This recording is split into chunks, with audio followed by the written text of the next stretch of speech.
సాయంత్రం పూట నేను ఫెయిత్లో వాక్యం చదువుకుంటా ఉన్నాను. నాకు చర్చిలో నుంచి ఏడ్పు వినబడుతుంది. అది మామూలు ఏడ్పు కాదు. 100 గొవ్వలు కలిసి మూలుగుతుంటే ఎట్లాంటి ధ్వని వినబడుతుందో అట్లాంటి మూలుగు. ఎవర్రా ఎంత ఏడుస్తా ప్రార్థన చేస్తున్నారని ఇక్కడ తొంగి చూస్తేనండి 25 సంవత్సరాల యవ్వన బిడ్డ నా గుండెలు పగిలేటట్లుగా ఏడుస్తుంది.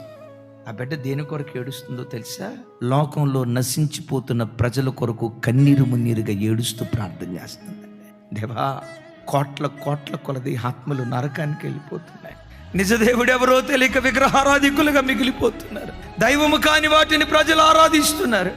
కొంతమంది మీరు నిజదేవుడని ఎరిగినా నామకార్థ స్థితిలో నలిగిపోతూ నామకార్థ క్రైస్తవం ఎక్కువైపోయిందయ్యా. ప్రజలు నరకానికి వెళ్ళకూడదు.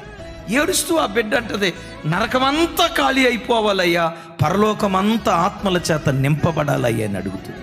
నీ కన్నులు ఆ కన్నీళ్లతో నిండుకొనుగాక.